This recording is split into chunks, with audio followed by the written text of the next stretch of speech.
नमस्कार। अगर आप एचटेट, सीटेट, हरियाणा सीईटी या किसी भी कॉम्पिटिटिव एग्जाम की तैयारी कर रही हैं और अपनी तैयारी को तेज तर्रार और फतेहदार बनाना चाहते हैं तो आइए जुड़िए मेरे साथ। आज हम हिस्ट्री की क्लास पढ़ेंगे। जहां तक हमने हिस्ट्री पहले पढ़ी थी उससे नेक्स्ट टॉपिक हम करने वाले हैं।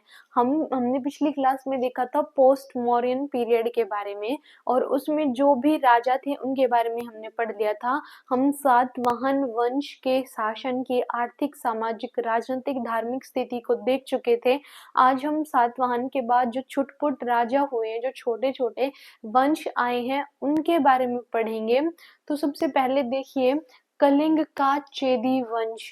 सातवाहनों के शासन के पश्चात कलिंग का चेदी वंश आया था और इस समय का जो एक बहुत ही महत्वपूर्ण अभिलेख है, हाथी गुम्फा अभिलेख, ये बौद्ध धर्म का बहुत महत्वपूर्ण अभिलेख है। इसके अवशेष अभी तक वहां मिलते हैं। तो जो जैन खारवेल है, कौन राजा था? जैन खारवेल। उसने वहां के एक बहुत प्रसिद्ध अभिलेख हाथी गुम्फा अभिलेख का निर्माण करवाया था। इसका प्रथम शासक महामेदवाहन था। जो चेदी वंश है, कलिंग का चेदी वंश, इसका प्रसिद्ध शासक कौन, प्रथम शासक कौन है? इसका प्रथम शासक महामेदवाहन है। प्रथम शासक है महामेदवाहन। यानी कि जो कलिंग का चेदी वंश है उसका प्रथम शासक है महामेदवान और इसका जो सबसे प्रसिद्ध शासक है वो है जैन खारवेल। कौन है? जैन खारवेल। इसने ही हाथी गुम्फा अभिलेख की रचना करवाई थी। ये कलिंग के चेदी वंश में सिर्फ इतना ही इम्पोर्टेंट है। मैं बता रही हूँ आपको, ये छोटे मोटे छुटपुट राजा हुए लेकिन एग्जाम पॉइंट ऑफ व्यू से बहुत इंपॉर्टेंट है। एक आध क्वेश्चन इनमें से जरूर आ जाता है और इनमें से पूछे भी गए हैं क्वेश्चन। उसके बाद हिंद यवन शासक आए। उसके बाद कौन आए? हिंद यवन शासक आए। हिंद यवन शासक हमने पढ़ा था, डेमेट्रियस है, यूक्रेटाइड्स है, मिनांडर है। मिनांडर के बारे में सुना था आपने? मिनांडर जो है वो बाद में यहाँ का ही क्या बन गया था, उसने यहीं के धर्म को अधिग्रहण कर लिया था, यानी कि उसने वो बौद्ध धर्म का संस्थापक बन गया था। एक प्रसिद्ध शासक है नागसेन और मियांडर के बीच ना विवाद हुआ था धर्म को लेकर और उस विवाद के बाद जो नागसेन था वो इसको कन्विंस कर गया था और इसने क्या किया था, इसने बौद्ध धर्म को मान लिया था, बौद्ध धर्म को अपना लिया था, यानी कि वो बुद्धिस्ट बन गया था। कौन? हिंद यवन का शासक था। यवन यानी कि यूनान का शासक था मिनांडर। सबसे पहले किसने आक्रमण किया था? डेमेट्रियस ने आक्रमण किया था। डेमेट्रियस ने आक्रमण किया था और शाकल को अपनी राजधानी बनाया था।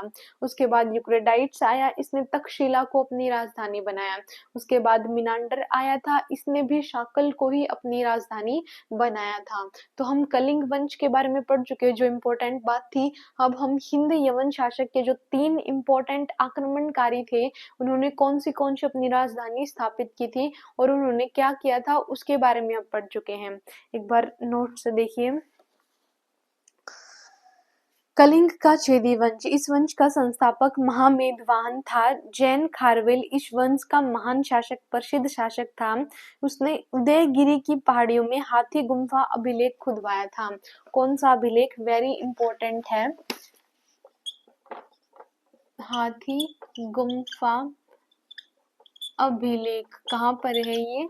उदयगिरी की पहाड़ियों पर। उदयगिरी की पहाड़ियों पर है। कहाँ पर है ये? उदयगिरी की पहाड़ियों पर है। क्या? हाथी गुम्फा अभिलेख। किसकी स्थापना करवाई थी? हाथी गुम्फा अभिलेख की स्थापना करवाई थी और इसने ना राज ऋषि की उपाधि धारण की थी, यानी किसको राज ऋषि कहा जाता था? राज ऋषि किसको कहा जाता था? जैन खारवेल। जैन मतलब जैन धर्म का अनुयायी था और खारवेल इसका नाम था। तो जो जैन खारवेल था इसने राज ऋषि की उपाधि धारण की थी। तो कलिंग वंश में सिर्फ इतनी ही बातें हैं कि जो जैन कलिंग का चेदी वंश था, इसका जो पहला शासक था वो महामेदवाहन था और जो दूसरा शासक था वो जैन खारवेल था। खारवेल व्यक्ति का नाम है और वो जैन धर्म का अनुयायी था। इसने अपने नाम के आगे अपने धर्म का नाम लगा लिया था तो इसका नाम जैन खारवेल बन गया था। इसने एक प्रसिद्ध अभिलेख हाथी गुम्फा अभिलेख की रचना करवाई थी। कहाँ पर? उदयगिरी की पहाड़ियों पर। कहाँ पर करवाई थी? उदयगिरी की पहाड़ियों पर हाथी गुम्फा अभिलेख की इन्होंने क्या करवाई थी? हाथी गुम्फा अभिलेख का निर्माण करवाया था, उसकी स्थापना करवाई थी। उसके बाद एक वंश आया था हिंद यवन शासक, जो यूनान के शासक हुआ करते थे। पहले डेमेट्रियस आया था, फिर यूक्रेडाइट्स आया था और उसके बाद मिनांडर आया था। तो देखिए, मौर्योत्तर काल में भारत पर आक्रमण करने वाला सर्वप्रथम इंडो ग्रीक शासक डेमेट्रियस था, जिसने सिंध और पंजाब पर अपना आधिपत्य स्थापित कर लिया था। जो सिंध और पंजाब का एरिया था ना, जो सिंध और पंजाब का एरिया था, उसको अपने अधीन कर लिया था, अपना आधिपत्य स्थापित कर लिया था और शाकल को अपनी राजधानी बनाया था। उसके बाद हिंद यवन शासक यूक्रेडाइट्स है, जो वो भारत आया था और उसने तक्षशिला को राजधानी बनाया था। इंपॉर्टेंट है, ये तीनों नाम याद रखिए। हिंद यवन शासक सबसे प्रसिद्ध शासक था मिनांडर, इसका नाम आपने सुना होगा। मिनांडर वह डेमेट्रियस का सेनापति था। जो डेमेट्रियस था ना, उसका कमांडर था ये। उसका कौन था? कमांडर था। और उसकी राजधानी भी शाकल थी। भड़ोच के बाजारों में इसके सिक्के चलते थे। भड़ोच क्या थी? भड़ोच एक हम पहले पढ़ चुके हैं। भड़ोच एक बहुत ही प्रसिद्ध क्या थी? बहुत ही प्रसिद्ध बंदरगाह थी। हिंद यवन शासकों में सबसे प्रसिद्ध शासक मिनांडर था। डेमेट्रियस का सेनापति था। अपनी राजधानी शालकोट यानी शाकल को ही बनाया था और भड़ोच यानी कि एक बंदरगाह में इसके सिक्के चला करते थे। महायान ग्रंथ मिलिंद पन्हों में बौद्ध विद्वान नागसेन, मैंने अभी आपको ये बताया था, नागसेन और मिनांडर के बीच एक विवाद हुआ था और उसको क्या कर लिया था? उसको समझा लिया था बौद्ध धर्म को अपनाने के लिए, बौद्ध धर्म को स्वीकार कर लिया था। सर्वप्रथम भारत में हिंद यवन शासकों ने लेख युक्त सिक्के चलाए थे। इंस्क्राइब्ड कॉइन, इंस्क्राइब्ड कॉइन,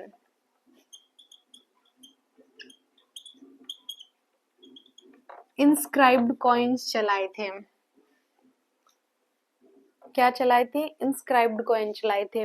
तो ये था हिंद यवन शासकों के बारे में। इन्होंने इंस्क्राइब्ड कॉइन चलाए थे। ये सबसे पहला आक्रमणकारी था। इसने तक्षशिला को अपनी राजधानी बनाया था और मिनांडर ने यहाँ के बौद्ध धर्म को स्वीकार कर लिया था। तो हिंद यवन शासकों के बारे में इतना ही है।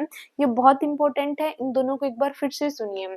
देखिए, हम पढ़ रहे थे सातवाहनों के बारे में, उनकी सामाजिक, आर्थिक, राजनीतिक, धार्मिक स्थिति समझ लेने के पश्चात जिस वंश का उदय हुआ वो था एक छोटा सा वंश, चेदी वंश, जिसका एक बहुत प्रसिद्ध राजा हुआ, बहुत महान राजा हुआ, वो था जैन खारवेल। और इसका पहला शासक था महामेदवाहन।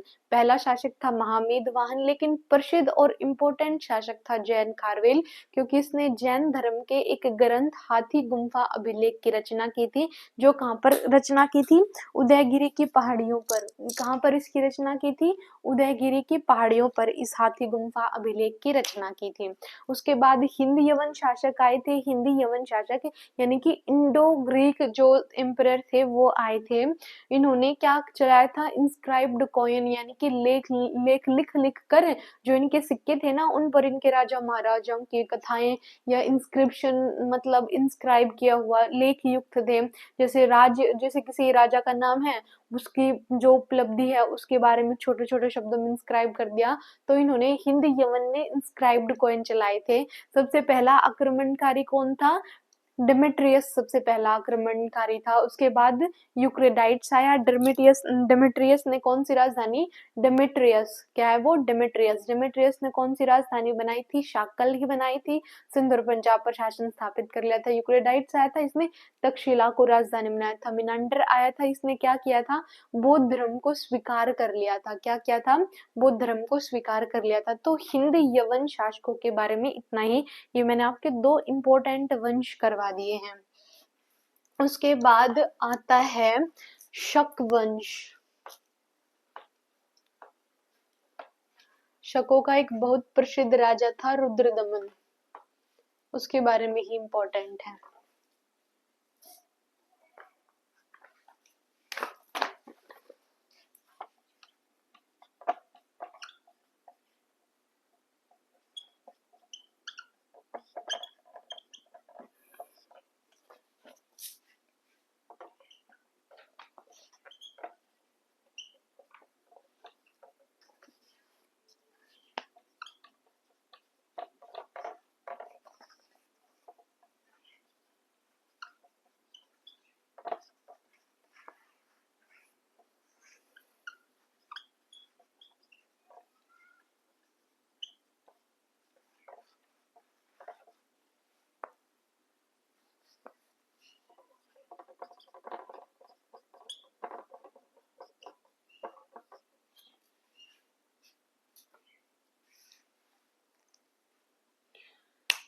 उसके बाद था शक शिथिलायन वंश।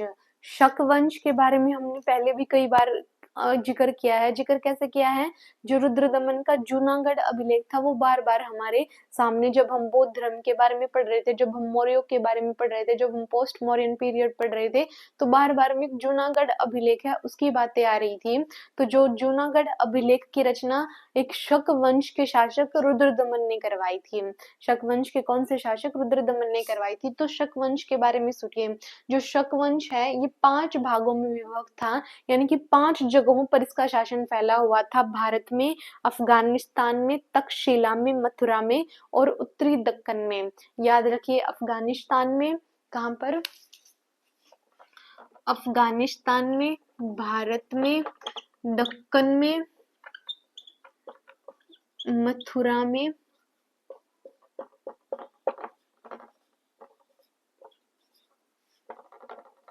और एक और रह गया भाई, मैंने अभी सारे गिनवाए थे। पंजाब में, पंजाब में। तो फिर से सुनिए, शक शिथिलायन वंश 5 भागों में विभाजित था। पहले था अफगानिस्तान, दूसरा था भारत, तीसरा था मथुरा, चौथा था पंजाब और 5वां था दक्कन। इसको क्षत्रप कहा जाता था। जो शक शासक थे उनको क्षत्रप कहा जाता था। ये 2 भागों में विभक्त थे ये भी, उत्तरी क्षत्रप और पश्चिमी क्षत्रप। उत्तरी भाग में मथुरा और पश्चिम में नासिक और उज्जैन सम्मिलित था। पहले में जो क्षत्रप था, उत्तरी क्षत्रप, उसमें मथुरा शामिल था और तक्षशिला शामिल था, और जो पश्चिमी क्षत्रप था उसमें नासिक और उज्जैन शामिल थे। रुद्रदमन सबसे प्रथम शासक था। रुद्रदमन ने ही जो मौर्य काल में जो सुदर्शन झील का निर्माण किया गया था, उस सुदर्शन झील का पुनरुद्धार करवाया था। यानी कि पुनरुद्धार उसकी मतलब मुरम्मत वगैरह करवाई थी, फिर से उसको बनवाने का कार्य किया था, पुनरुद्धार करवाया था, रिन्यू करवाया था सुदर्शन झील को रुद्रदमन ने।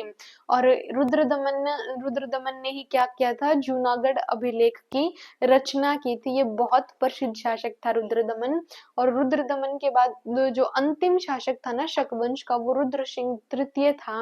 रुद्र सिंह तृतीय को चंद्रगुप्त विक्रमादित्य ने पराजित करके इसका जो पश्चिमी क्षत्रप था वो अपने अधीन करने का कार्य किया था। क्या किया था? अपने अधीन करने का कार्य किया था। शक वंश सुनिए।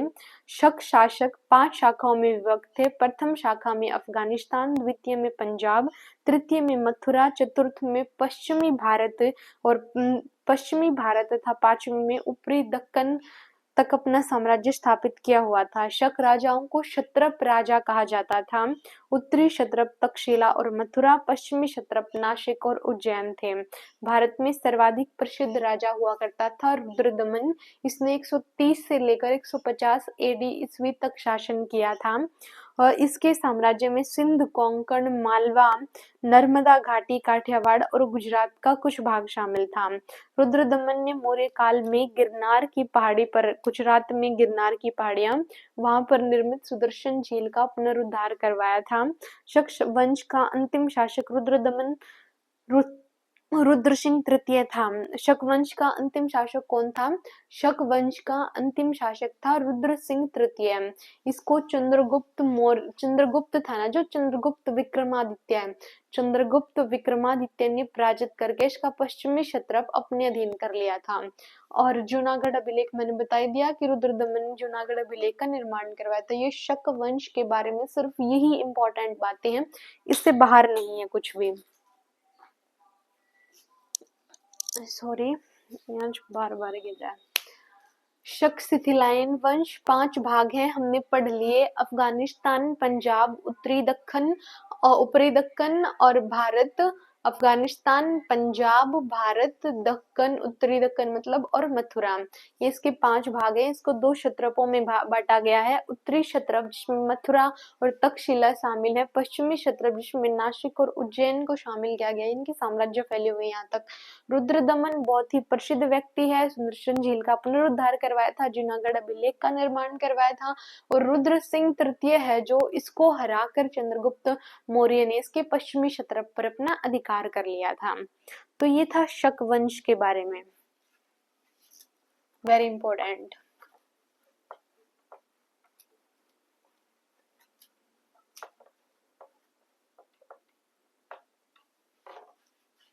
उसके बाद पहलव वंश आए थे।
ये सिर्फ सुन लीजिए, पहलव वंश, हिंद पार्थियन, हिंद पार्थियन, उसके बाद पहलव वंश आया था। इसके जो प्रतापी शासक थे वो गोंदो फर्मिश थे। इसकी राजधानी तक्षशिला थी और इसी के समय एक एक शासक था सेंट थॉमस। ये धर्म प्रचार के लिए, ईसाई धर्म के प्रचार के लिए कहाँ आया था? भारत आया था। सुनिए, शकों के पश्चात भारत में ईरानी मूल के पार्थियन लोगों का आधिपत्य स्थापित हुआ, जिसे भारतीय ऐतिहासिक स्रोत पहलव कहा करते थे। ये ईरान के थे, मूल निवासी कहाँ के थे? ईरान के थे। पहलव वंश का सबसे प्रतापी शासक गंदो फर्मिश था। कौन था? गंदो फर्मिश था। कौन था? गंदो फर्मिश था। पहलव वंश का सबसे प्रतापी शासक कौन था? गंदो फर्मिश था और इसकी राजधानी तक्षशिला थी। गंदो फर्मिश के शासनकाल में सेंट थॉमस, कौन था? सेंट थॉमस ईसाई धर्म का प्रचार प्रसार करने के लिए भारत आया था। पहलव साम्राज्य के अंत के पश्चात कुषाण शासकों का उदय हुआ था। इसके पश्चात पहलवों के बाद कौन आए थे? वेरी इंपॉर्टेंट है, कुषाण वंश का उदय हुआ था। तो इसमें सिर्फ ये याद करना है, इसका प्रसिद्ध शासक गंदो फर्मिश था और सेंट थॉमस इसी के शासनकाल में आया था और ये ईरान के मूल थे। पहलव मूल ईरानी, इसलिए इनको हिंद पार्थियन कहा जाता था। उसके बाद है कुषाण वंश।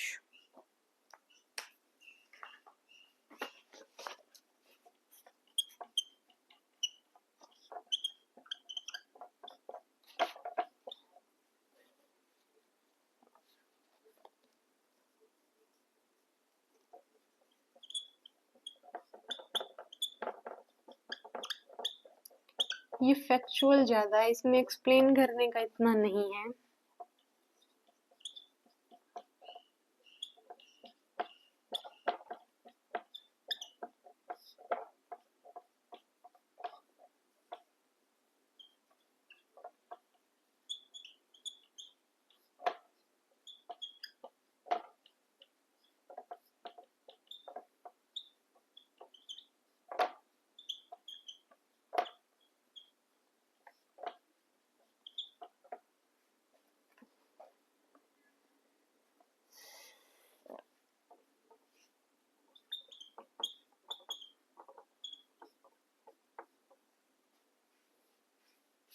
कुषाण वंश, भारत में पार्थियन लोगों के बाद कुषाण आए, जिनका मूल स्थान चीनी तुर्किस्तान माना जाता है। ये चीनी थे, ये भारत के नहीं थे, चीन से आए थे, चीनी तुर्किस्तान से।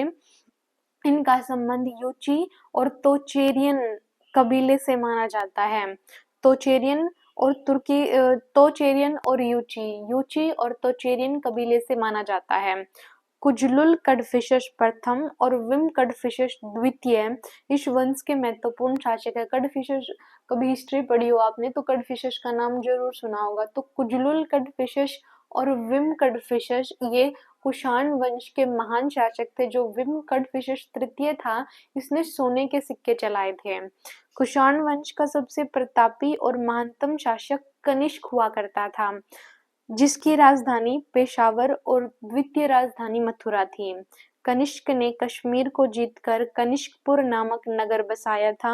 कनिष्क ने 78 ईस्वी पूर्व में शक संवत की भी स्थापना की थी। वासुमित्र, पार्श्व, अश्वघोष, नागार्जुन आदि विद्वान चरक जैसे चिकित्सक कनिष्क के दरबार में हुआ करते थे। अब एक बार कनिष्क के बारे में सुनिए। ये तो हमने पढ़ा, कुषाण वंश के महान शासक थे। 2 कुजलुल कडफिशेस और विम कडफिशेस ने गोल्ड कॉइन्स चलाए थे और ये चीनी थे, चीनी तुर्किस्तान से आए थे और इनका कबीला यूची और तोचेरियन कबीला था।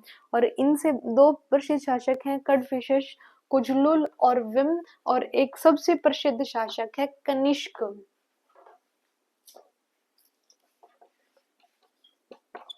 कनिष्क इसने 78 ईस्वी पूर्व शक संवत की स्थापना की थी।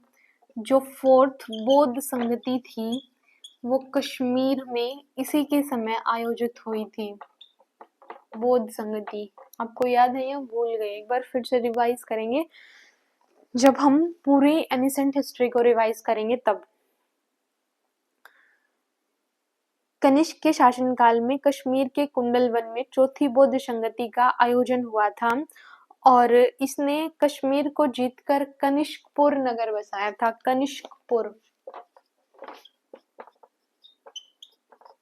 कनिष्कपुर बसाया था। एक प्रसिद्ध शासक थे हुविष्की। चरक किसके समकालीन थे? कनिष्क के। नागार्जुन, वेशवघोष भी, वासुमित्र भी और पार्श्व भी ये कनिष्क के दरबार में हुआ करते थे। हुविष्की थे कन्या कुषाण शासक। इसने अपना शासन का केंद्र मथुरा को बना लिया था। उसके बाद कुषाण वंश का अंतिम सम्राट था वासुदेव। कुषाण वंश का अंतिम शासक था वासुदेव। अब ये कुषाण वंश में इतना ही है। कुजलुल कडफिशेस, विम कडफिशेस, कनिष्क और अंतिम शासक था वासुदेव। एक बार कनिष्क जो कुषाण वंश है इसके बारे में फिर से सुनिए। भारत में पार्थियन लोगों के बाद कुषाण आए जिनका मूल स्थान चीनी तुर्किस्तान माना जाता है। ये यूची और तोचेरियन कबीले से संबंध रखते थे।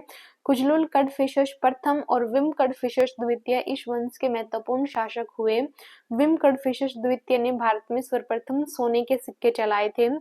कुषाण वंश का सबसे प्रतापी और महानतम शासक कनिष्क था, जिसकी प्रथम राजधानी पेशावर और द्वितीय मथुरा थी। कनिष्क ने कश्मीर को जीतकर कनिष्कपुर नगर बसाया था। 78 ईस्वी में शक संवत की स्थापना हुई थी। बौद्ध संगति, चौथी बौद्ध संगति कश्मीर के कुंडलवन में कनिष्क के समय ही आयोजित की गई थी और पार्श्व, वसुमित्र, अश्वघोष, नागार्जुन जैसे विद्वान, चरक जैसे विद्वान कनिष्क के दरबार में ही हुआ करते थे। हुविष्की एक अन्य था जिसका शासनकाल पेशावर प्रमुख केंद्र बन गया था। पेशावर से हटकर मथुरा प्रमुख केंद्र बन गया था। कुषाण वंश का अंतिम सम्राट वासुदेव था। मौर्योत्तर काल के बाद जो शासन था, अब हमने अनेक वंश पढ़ लिए हैं, तो मौर्यों के बाद जो छुटपुट राजा हुए, जो सातवाहन मुख्य हुआ, जो कुषाण मेन हुआ, इन सब के बारे में हम पढ़ चुके हैं। तो मेन शासन कैसा रहा? राजतंत्रात्मक था और देव्य सिद्धांत पर आधारित था। कुषाण अपने आप को देवपुत्रों की उपाधियों से सुशोभित करते थे और इसी के शासन में, कुषाण के शासन में ना ड्यूअल सिस्टम इंट्रोड्यूस किया गया था। और जो सातवाहन थे वो बौद्ध भिक्षुओं को और जो भिक्षु थे उनको कैसी भूमि, करमुक्त भूमि दान देने का प्रावधान करते थे।